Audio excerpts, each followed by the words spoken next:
We'll start with a simple example. Suppose we have a list of birthdays here and we want to know how many people were born in each year. We're going to do this in 3 different ways. First, we're going to use a single formula. Then, we'll see how to do it with the help of 2 other columns. And lastly, we'll also look at a pivot table solution. First, let's have a look at our data. Here we have names and their birthdays. And if you're wondering how I got these random birthdays, well, we can generate fake data using the today function. So here, I've used this formula right here and dragged it down. And the today function generates today's date. And then I've subtracted some random numbers of days using the ranbetween function. Anyway, coming back to our problem, let's now look at how we can solve this. Let us assume that our birthdays are in column A, and we want to count how many birthdays fall in each year. Let's first write a formula that extracts the year from each birthday. For that, we can simply use the year function. Just select the cell. Type in year and we're going to pass the reference of the cell containing the birthday. So just put a 2 and close the bracket. Now, when we press enter, we get the year. Now we need to drag this down. So just click CTRL-R and drag this down till the end. Now that we have the years in this column, we're going to use another function called count. Just at countif, open the bracket, and here we need to specify the range. That's going to be all of these cells. So just select this range B2 to B10Y, and then we need to specify the criteria. So here we are going to use another cell reference, and let's say we want to count how many times 1990 appears in this list. So just put B2 and close the bracket, and press enter. As you can see, we get the count. Now, I'm going to drag this down so we can see how many times each year appears. Now, alternatively, instead of dragging this down, you could also use this function called countifs.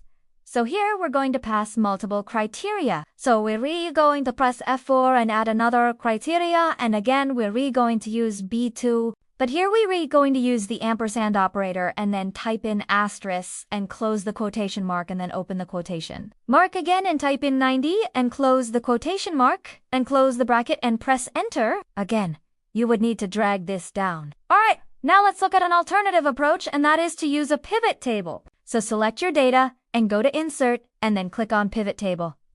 Here, let's select the first option and click on OK. Now what we want to do is bring the year to the rows. So from the field list, click on year and drop it to the rows section, and that's it. You want to need any values here? But if we did, we could bring any field here to the values section, and let us say we want to count the birthdays. So just drag any fields here, and let's say we're going to bring the name.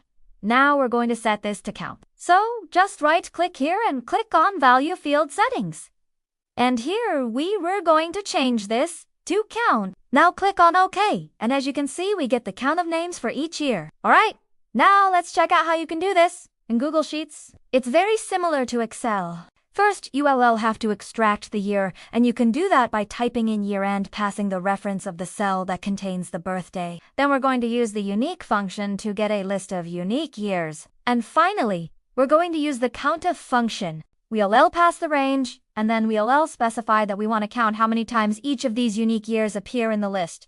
So there are different ways to count the years. You can use a formula that looks like this, or you can use a pivot table. Now, if you're enjoying this tutorial, please remember to subscribe. It really helps me reach more people who can learn something new. And it also motivates me to create more content for you. In the next video, we're going to look at a common scenario where people ask how they can get a count of the number of cells that contain numbers. There are different ways to do it. We'll look at 4 different scenarios, and you can choose the one that works best for you. I'll see you in the next video.